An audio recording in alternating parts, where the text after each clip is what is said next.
Okay. So, final question. How do you take leadership over yourself? Do the same principles apply, and how is it different? Well, first of all, let me say that this question came from a guy on the interwebs named amoscraig, and I don't even know if that's a real name, or maybe his name is Craig Amos. I don't know. He's got a on Twitter. He's at DAMOZER. And what was funny and what made this question stand out was he made a YouTube video of him playing acoustic guitar and singing a song. So if you look up on YouTube Amos Craig, AMOS Craig, and he's got this song. It's like a song about Jocko Willink, and it's actually pretty funny. He got a lot of laughs out of me and out of the folks that watched it. So It's actually a catchy song. it is. If you play it, like if you were just playing it, you didn't know Jocko Willink, you'd be like, oh, this is kind of a cool little, like a kind of folksy, kind of catchy. Yeah. So he made that song, and it's like I said, it's funny. Check it out. It's kind of weird too, because no one's ever done some weird stuff like make a song about me. Mm-hmm. So yeah, that was kind of weird too. I had to get over the weirdness part. At first I was like, uh-oh. I liked it. This is bizarre. But then he seems like a totally good dude, and he was just having a fun time. So good on him. And he asked a question, how do you take leadership over yourself? Do the same principles apply? How is it different? And we actually talked about this a lot today with Von Schell. And the answer is clearly yes. That is what we were talking about today. And the thing about leading yourself is you have to be able to detach to lead yourself. And when you detach, if you can detach from inside your brain, then you can become your own leader. And that is where you start to make progress. Any team without a leader doesn't do well. So if you're a human and you don't have leadership of yourself, you're not going to do as well as you could if you are in a leadership position.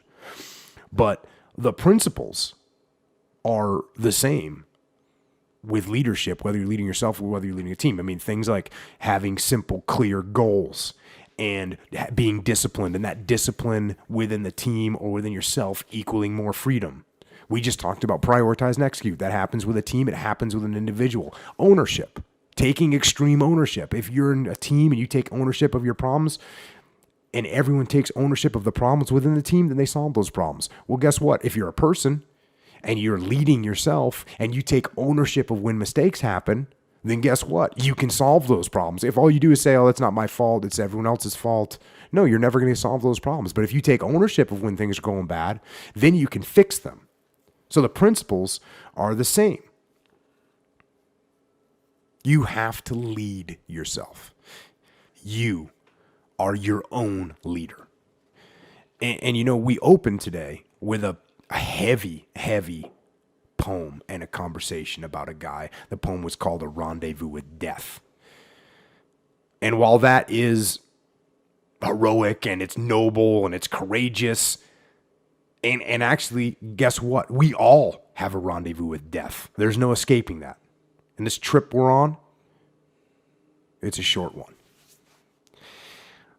But instead of thinking about that rendezvous with death, let's instead focus on a rendezvous with destiny.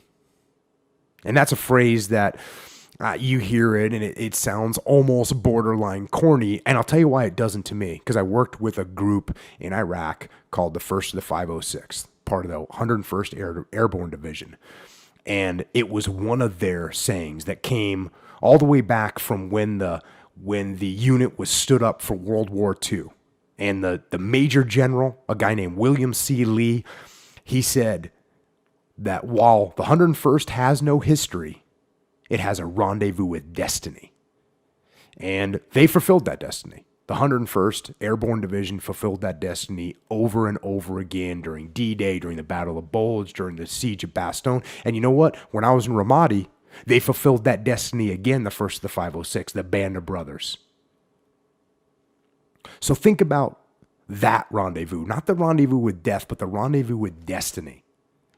And make the most out of the opportunities that you have through discipline, through hard work, through focus and drive. And most importantly, that you are responsible for the path you take. Don't waste time with things that don't matter.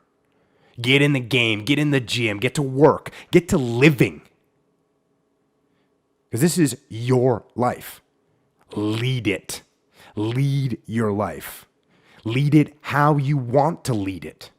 Every second of every day. Take that leadership of your life. And that's all I've got for tonight. So, to everyone out there, thanks for listening. Thank you very much for spreading the word. And most of all, thank you for getting after it. This is Jocko. And until next time, out.